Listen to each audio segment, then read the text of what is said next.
quick question. What's the name of that Puccini opera that's set in Japan? Met Opera, can you help me out? Yes, that's right, Madama Butterfly, thank you. Now, sorry, I'm being told by the San Francisco Opera it's actually called Madam Butterfly, got it. Sorry, scratch that. The Lyric Opera of Chicago just informed me it's called Madama Butterfly. All right, so what is going on? If you're tangentially aware of opera, you know that many of the most popular works in the canon are written in languages other than English. La Traviata is Italian, La Damnation de Faust is French, Der Rosenkavalier is in German, and so their names reflect that. But you can probably name a few other operas whose names are in English. The Barber of Seville, The Pearl Fishers, or The Magic Flute. Operas that are, respectively, also in Italian, French, and German. So why do they have English names? The short answer is that they don't. Each of them has an original title that's in the same language as their libretto. But when they perform in the United States, a predominantly English-speaking country, their names are translated. But why? And why not those first three? As it turns out, the question of whether a company is performing Madama or Madam Butterfly is a decision with quite a bit more theory behind it than just the changing of a single letter. So that's what this video is about. When opera names are translated, when they're not, and what it says about the relationship between opera and the general public.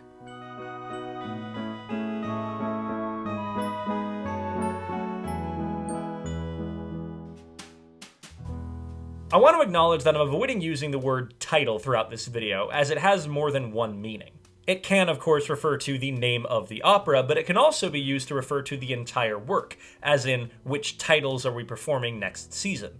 Additionally, it's often used as shorthand for supertitles, the translated closed captioning that is a feature of modern American opera. That is not my focus here. I am speaking exclusively about the names of the operas themselves and how they are marketed. This is another entry into my unofficial sub-series on this channel, All Theater is Marketing, All Marketing is Theater. See also the videos on Shen Yun, The Rite of Spring, and the Mama Rose musical for more of that. To begin with, I want to establish some ground rules. As mentioned, some operas are always presented with their original title, while others are nearly always translated into English.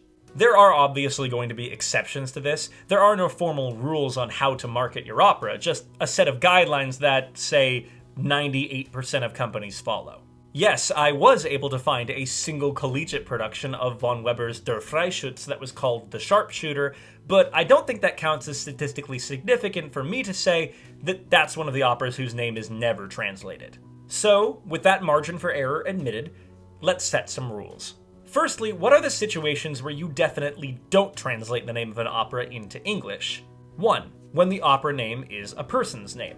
I'll talk a bit about anglicization later, but on the whole, if the opera is named after a character in that opera, it's generally left alone, since there's really no need to translate it. In this category, you find pieces like Carmen, Yanufa, Tannhauser, or Boris Godunov. This is the most straightforward case, not a lot to say, moving on. 2. When the opera name is so well known that translating it would confuse people. Some of the operas in the canon are famous enough in their own right that translating the names would actually make them harder to market. It doesn't particularly matter what the English meaning of La Bohème means, people know La Bohème by reputation. Presenting it with the literal translation of The Bohemian would probably lead audiences to assume it was a new work. And for some cases, like All Women Are Like That, the literal English meaning would probably turn audiences away from it, so we leave it as the original name, Così fan tutte. Other operas in this vein include Pagliacci, I Puritani, Die Fledermaus, or L'Amour de Loin. 3. When the only thing needing translation are conjunctions. As established, opera names that are also character names don't get translated, but some operas are named after two characters, like Péléas et Mélisande, and it's that French et in the middle that stands out. In most cases like these, the fact that the conjunction is the only part of the name requiring translation means that most audiences can understand the name anyway, so it's allowed to remain as is. Other cases of this include Moses und Aaron and Lucia di Lammermoor. 4. When the name is close enough to English that you can understand it anyway. As I'll mention later, much of the argument in favor of translating opera names is rooted in the desire to make the piece feel more accessible for audiences. English names, even if the libretto is still performed in Italian, give an indication of what the story will be. That said, sometimes the non-English name ends up being pretty close to the English equivalent anyway, making the benefits of a translation relatively minor. In those cases, it's usually left alone. This would include Le Troyen, La Damnation de Faust, and Die Meistersinger von Nuremberg. Those 4 questions pretty much dictate which operas will retain their original names when performing in the States. And now, let's look at the other side. When do you absolutely translate the name of an opera into English? 1. If the opera libretto and name are already in English. Yes, this is obvious and a bit of a cop-out, but it should be mentioned that English language opera is exempt from this issue. No one needs the names of The Rake's Progress, The Exterminating Angel, or The Revolution of Steve Jobs made more clear. As to what those pieces are called when they perform internationally, that is not this video. 2. If the name is in Russian, Hungarian, or Czech, and isn't a name. I mentioned before that the Russian language Boris Godunov is left alone, being a name. But that is still technically a translation of sorts, from the Russian Cyrillic alphabet into the Latin alphabet that makes up languages like Italian, French, German, and English. But for other Russian operas, the translation isn't so easy. Translating this name into a Latin alphabet gives us this name, which is still a mouthful for English speakers to work around, so it's further translated into its English language equivalent, Lady Macbeth of Mtsensk. And while Hungarian and Czech do use the Latin alphabet, the same issue of readability arises, and so they're similarly translated into English. Even companies that have hardline policies of not translating opera names, like New York's Met Opera, will present these pieces as The Cunning Little Vixen, Bluebeard's Castle, and The Bartered Bride. 3. If you're performing the piece with a translated English libretto. While the majority of operas are performed in the lingua franca, or the original language they were written in, there exists a tradition of translating the full text of the opera into English, so audiences can more easily understand the story without having to read supertitles. This is the only other situation where the Met will present a piece with an English name. They've previously performed The Barber of Seville, The Magic Flute, and Rossini's Cinderella with English librettos at the holidays, billing them as operas that can be more easily enjoyed by newcomers. The only other case I could find of the Met translating the name of an opera is Kurt Weill's Rise and Fall of the City of Mahagoni. Though it has a German name to match the original libretto, the Met has, for whatever reason, always performed the piece with its translated English libretto, and accordingly always used the English name as well. It's unclear why, maybe the fact that it's set in the United States has something to do with it, but that's definitely an exception to the rules. 4. If the opera is better known in an English name. For the non-Met companies that have more relaxed policies around the translating of the names of operas, there are a handful of famous pieces that, for whatever reason, have gained a cultural foothold under their translated English names rather than the originals. Audiences would be thrown, as mentioned, by The Bohemian, but they may also be thrown by Die Entführung aus dem Serail, so you translate the name to let people know that this is Mozart's The Abduction from the Seraglio. The Marriage of Figaro, The Coronation of Poppaea, and The Pearl Fishers are all in this category. Yes, opera fans know it as Le Pêcheur de Perles, but for the average viewer, the translation helps. And now, with those guidelines established for when you both do and do not translate the name of an opera, let's discuss the major exceptions. When it comes to operas named after characters, there are some cases where the characters in question already have anglicized names that most audiences would know. Gounod's Romeo et Juliette is pretty easy to recognize on its own, but many companies will still present it as Romeo and Juliet, for clarity. Samson et Dalila, Hansel und Gretel, and Giulio Cesare are similar cases. There are certainly productions that leave the names as written, but there's a considerable portion that anglicize them. That said, there are some cases where that absolutely doesn't happen, even with obvious English names to translate to. Maria Stuarda and Otello are both Italian-language operas about English characters, with obvious English names to use in translation. But across my research, I found 0 productions of Verdi's opera named Othello, and only a single production of Donizetti's opera named Mary Stuart. As far as I can tell, the only opera named after a character that is anglicized more often than it's left alone is Rossini's Guillaume Tell, more commonly known as William Tell. Although that might have to do with the overture being more famous than the opera.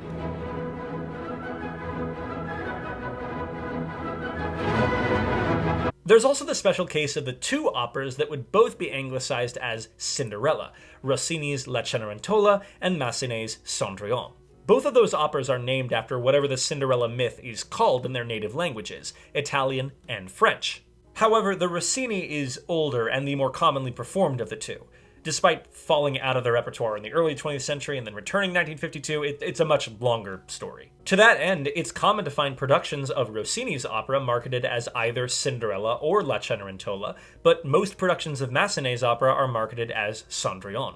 Again, there's no formal rule to follow, but the practice of translating one name but not the other makes it easier for audiences to understand which piece is being presented, without always having to have the composer's name printed underneath. There's another special case in Tchaikovsky's Russian-language opera Pikovaya Dama, which is, like its Russian counterparts, usually translated to the name The Queen of Spades. However, there's also a history of performing it with the name Pique Dame, which is what the Queen of Spades is called in French. This practice actually stems from how the opera was first presented in Germany, which was then carried over to its first performances in the US. Basically, a Russian opera had its name translated to French for the benefit of German audiences, and that practice was then replicated by English-speaking companies. And to be clear, the libretto was never in French. That is an outlier. And the last outlier to mention is Wagner's Ring Cycle.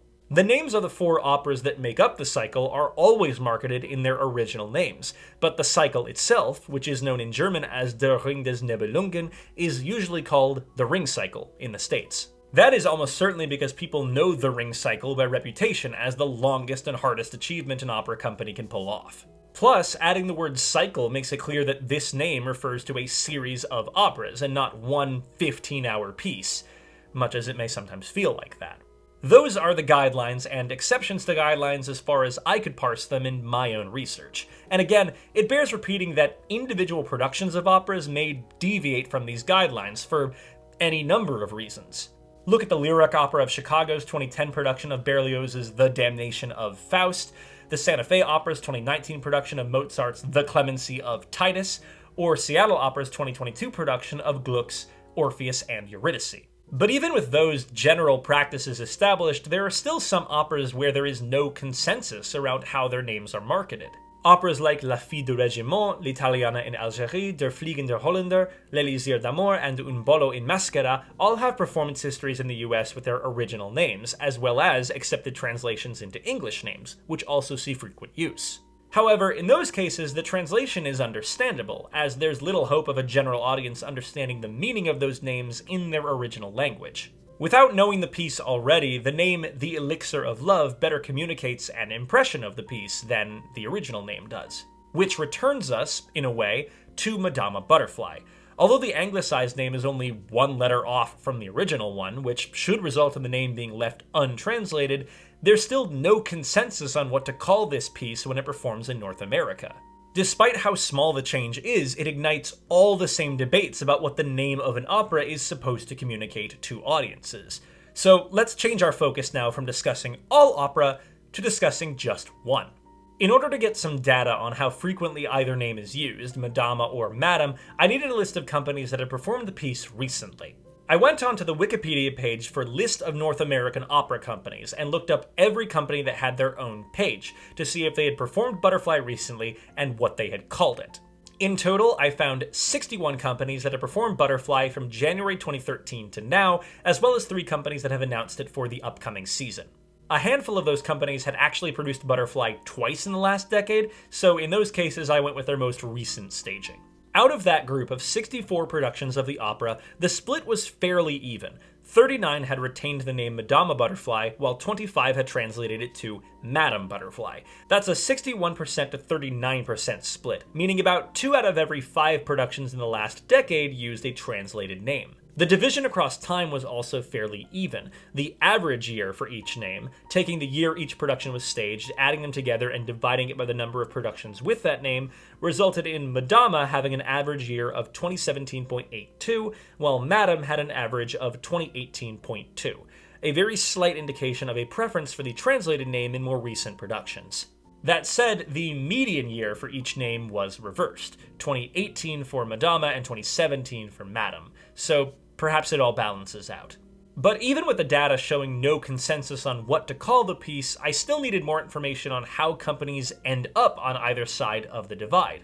The guidelines mentioned before indicated certain attitudes about translation, but with Butterfly existing outside of them, I didn't have answers. So, to that end, I reached out to the marketing teams for 4 companies that have produced Butterfly in the last few seasons. Hawai'i Opera Theatre, which staged Madame Butterfly in April 2022, Bohème Opera New Jersey, which staged Madama Butterfly in March 2023, Cincinnati Opera, which will stage Madame Butterfly this coming July, and a 4th company that asked for its responses to remain anonymous. They staged Madama Butterfly in the 2019-20 season, and I'll refer to them as Opera Unknown. None of the 4 teams had a general policy when it came to translating the names of operas, preferring to decide them on a case-by-case basis. Most naming decisions occur between the general director, the artistic director, and the marketing team, although Cincinnati and Hawaii both mentioned that the leadership listens to perspectives from within the company on how the name will affect potential audiences. Bohème Opera, who did not translate Madama Butterfly but did translate The Barber of Seville, responded, "In terms of marketing, the anglicized titled operas are indelibly burned into the public memory. Companies like Bohème Opera New Jersey and others will 9 out of 10 times market them under their anglicized names. Call it a combination of low-hanging fruit and if it ain't broke." Opera Unknown and Cincinnati both discussed opera names in the context of accessibility. In general, if a production can become more appealing, more accessible by use of the English title versus the original title, we will move to use the English title. Ultimately, this comes down to being as accessible as possible, and from a marketing perspective, the use of English translations is almost universally preferred to help break down barriers to attendance. Of course, this gets at a larger issue for opera as a medium, beyond Butterfly. Hawai'i Opera Theatre spoke to this. One of the things that we really actively try to do is to kind of break down the barriers that opera is indeed for everyone. I think it gets a reputation for being very fussy. Opera Unknown put it more bluntly. Opera in itself is a barrier to attendance. Anything we can do to demystify the art form and take away one more reason to not attend, we embrace. While none of the companies interviewed pointed to any decisions on name translation as solely responsible for demographic change in audiences, they all insisted that the presentation of operas under English language names is a way of bringing in non-opera audiences, the same as discounted tickets and the use of supertitles. An opera like La Traviata is already established in, to quote Bohème Opera New Jersey, the public memory, so it can be advertised on the grounds that it's a famous opera you may have heard of. For something like La Cenerentola, which audiences may not know, retitling it as Cinderella is an assurance to audiences that they will understand the basic story, even if it's told in a medium they're unfamiliar with. The individual marketing team members that I spoke to professed a moderate preference for the original names. Opera Unknown cited Catan's Florencia en el Amazonas as an opera name not needing translation, as the English Florencia in the Amazon doesn't communicate anything new about the opera, and in fact obscures the opera's Spanish libretto, a rarity among the standard canon. But everyone interviewed saw the practice of English names on non-English operas as a benefit. My contact at Cincinnati Opera put it most clearly. I do believe that there may be a perception by some of the most traditional and ardent of opera fans that a title translated to English signals a production of lesser quality. However, I think that view is out of step with today's productions and is also limited to a small segment of the audience. In our view, using the English translation actually makes the experience sound more inviting and accessible, and we are always looking for ways to make newcomers feel welcomed by our art form. It's true that opera, as a medium, has a higher bar to clear to bring in audiences not already acclimated to it. The non-English libretto, the long runtimes and languid pacing, the expense of the tickets, the often regressive politics of classic pieces, all of this works against efforts on the part of opera marketing teams to bring in new audiences. So, even if calling the opera The Daughter of the Regiment only brings in a few more audience members than would see it if it were called La Fille de Regiment, that's a small victory, but a victory in an uphill battle. You can be a title purist, but that's not necessarily going to broaden your audience base and sell tickets at a time when all companies, large and small, are looking to grow and diversify their demographics. Opera companies and theater companies are struggling with that now. We do a lot of things, I feel, that really try to reach a different or a broader demographic. All of those small things add up to make the piece just feel a little more approachable. To not keep people so distant from the piece, it just has to be a little more relatable, a little bit more warm and familiar. It does start, at least sometimes it can, with the title. The question then is whether we can glean any larger trend from a decision as small as changing the letter A to the letter E. Well, it should be noted that among the 64 companies I tracked for this research, not all of them serve the same kind of audience. In fact, when you look at just the 9 largest opera companies in the US, all of them have produced Butterfly in the last decade, but 7 of them presented it as Madame Butterfly, with only the Met Opera, as expected, and the Lyric Opera of Chicago retaining the original Madama. There's something to that. The larger companies, if they are committed to demographic change that brings new faces to the opera, are also the ones able to push their marketing to the widest crowd of potential audiences.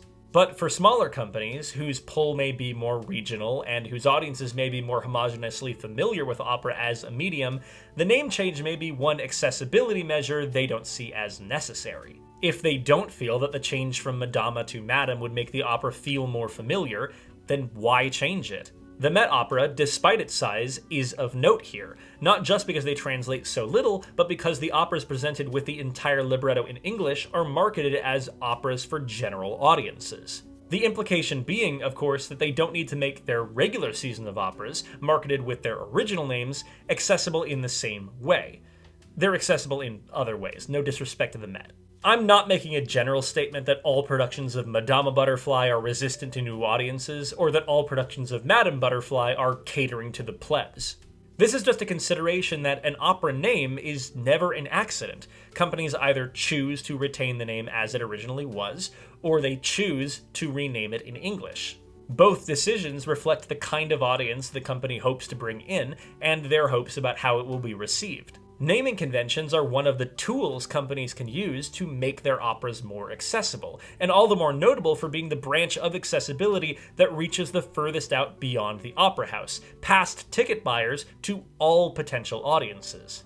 I would say, despite the 61% preference for Madama over Madame, that there is a larger trend of companies anglicizing the names of operas, certainly more than there was a decade ago. Seattle Opera, in particular, translates names that no one else does. They were the sole company to stage Maria Stuardo with the name Mary Stuart, like I mentioned before. Their last 2 productions of Butterfly indicate this shift, Madama in 2012 and Madame in 2017. But despite this, the work they do is still respected in their industry, regardless of what they call their operas. For each of the 4 companies I interviewed, I presented them with a hypothetical. I gave each one a different opera that I consider to be right in the center of the translation debate, and asked them if they'd anglicize the name if they were staging it. Bohème passed, saying the decision would lie with artistic and managing directors, but both Cincinnati and Unknown responded that they likely would use the English name. Hawai'i Opera Theatre demurred on the grounds that Un ballo in maschera is at least more distinct than a masked ball, and one isn't more recognizable than the other. Personally, I agree. The English title takes away the poetry of the phrase and just becomes a cold statement on the content of the piece. Although, ultimately, the operas are still the same, no matter what we call them. Particularly for many of the classics, they've lasted hundreds of years on the strength of their scores and the emotion of their stories. For better or worse. Madama Butterfly, it should be admitted, is looking at a rough future ahead as audiences and artists grow more wary of the politics of the story, and the endorsement of that story that performance inherently entails. What name we give the piece can be an indication of how the company is wrestling with that issue. We could see more productions of Madame Butterfly to indicate a more current view of the opera that is dynamic and no longer a museum piece. Or there could be more productions of Madama Butterfly to indicate a doubling down on the preservation of classic opera in the face of modernity. Either way, opera companies will continue to do whatever they can to bring new audiences into the opera house, even if that's only changing a single letter.